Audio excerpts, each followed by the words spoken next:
Hello everyone, welcome. My name is Rodrigo Navides and you're watching Jimmy Online. Let me show you my Monday t-shirt. I really hope you like it. So let's start with a chapter because for today's episode we got a really controversial topic. What are lambdas? What are lambdas in JavaScript? This is the question, because most of you for sure have already heard of it, because lambda expressions are quite popular out there. To start with it, we first need to check the definition of a lambda. And lambda, or the most known meaning of a lambda, is an anonymous function. Is nothing but a function which is not bound to any identifier. But what does that mean? And what are exactly the implications of having an anonymous function? And when do you use it? What do you do with a lambda expression? Well, the thing is, a lambda expression is nothing but a function that can be passed as an argument of another function, or a function that can be returned as a value of a function. Kind of tricky, right? But this is what you use lambda expressions for. Closures is a very remarkable example of that, and it's very known, very widely used in programming. Also, another example is the high order functions like map, filter, find, any other, reduce, or any sort of function that receives another function as an argument, or that return a function as a value. Then we can say we are using a lambda expression. But the controversial topic and the discussion here is it strictly necessary to have an anonymous function in JavaScript so that we can say that this is a lambda expression? Does it have to be anonymous or not? Let's find out. The situation here comes because in JavaScript, every single thing is an object. Functions themselves are also objects. And as an object, they can be treated as any other type of data, meaning that they can be passed as an argument to another functions, and they can be stored in variables as any other type of data. So, if you notice, if you're paying attention to what I'm saying, you'll see that this is actually the definition of a first-class function. Friendly reminder, a first-class function is nothing but the capability of a language to support the use of functions as any other type of data.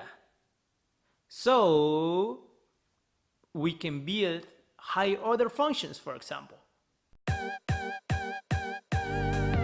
So higher-order functions are not the same as first-class function, but you cannot have higher order functions without first-class functions. Tricky, right? And crazy, but it is.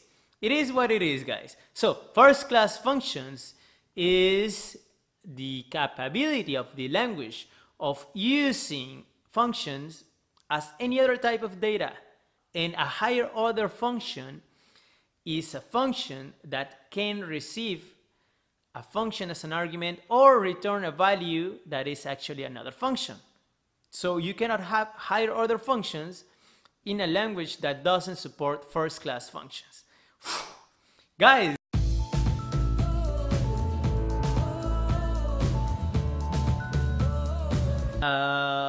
let's go back to the main topic in this chapter, and the main topic is lambdas expressions in JavaScript. So we were saying that the definition of a lambda expression, or the most known definition, is that a lambda expression is the synonym of an anonymous function. Well, then what's going on in JavaScript? Since, as I said, every single thing is an object and functions may be treated as data, as any other type of data, then we may argue, someone is,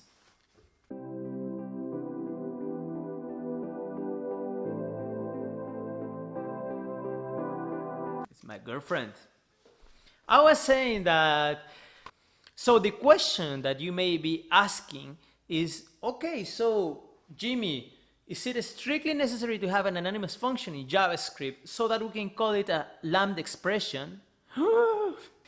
No, you can have named functions and you can still treat them as a Lambda expression as long as the use of it matches the definition of the way we use Lambda expressions. Then it's not necessary to have a name. For example, the case of immediate invoke function expressions. So what we have is an anonymous function that is immediately invoked. So it's never passed as an argument for another function, but it is anonymous. Is it a Lambda expression or not? It's not a Lambda expression. It's just an anonymous function, but not necessarily a Lambda expression. You get the difference? And now imagine you have an add event listener, and then you're adding an event listener to a component, and then you're passing a function as a callback. What if you pass a function with a name? What if you pass a named function? It's gonna be a Lambda expression because it is matching with the definition of a function that is being passed as an argument of another one so that we can use it as a callback. In this case, we will have a named function which we are using as a Lambda expression. You see how this may be different and not necessary. We need to have an anonymous function in JavaScript so that we can say that this is a Lambda expression. You got it? You got it? You got it? Is it really a good practice to use anonymous functions? Or is it really a good practice to use Lambda expressions that are actually anonymous without any name? Or is it better to put a proper name for the function? So, one of the cons that someone may argue with the use of anonymous functions is that they can be hard to track, to trace the errors. So whenever the inspector, the console, shows you like, okay, there's been an error here, but it doesn't tell you, okay, it was in this right function because the function doesn't have any name, but then it will tell you from where the function was called. So it may be a little bit difficult to trace all these errors when they occur in our code, which is not the case when we have a named function. So reusability. Reusability, yeah, this is something that if you have a function expression that is assigned to a variable, or if you have a named function, then you can use it in some other parts of your code. You can reuse it as long as you want, as long as the scope of the variable where it is defined allows you to do so. So this is another const of having anonymous functions. Another bad thing about the use of anonymous function may be that they make readability a little bit harder. I cannot argue that whenever you use an anonymous function, for example, in a map function, for example, in a filter, in a find, and then you simply use the statement of an anonymous function, because it is very simple, small, and easy to read. So in those cases, it's pretty much easier and pretty much beautiful to use them. So another good use of having anonymous functions is that you can easily just use them whenever you're gonna execute a piece of code only once.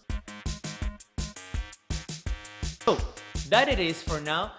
I think this is a controversial topic because Lambda's expressions are widely used not only in JavaScript but in many programming languages. Thank you guys again for watching. This is it for tonight. I hope you found it interesting. Any comment, any suggestion, any related thing that you want to comment, well, please let me know. As always, it is my pleasure to be here. It is always very interesting for me to go ahead and try to explain some of the things that I work with.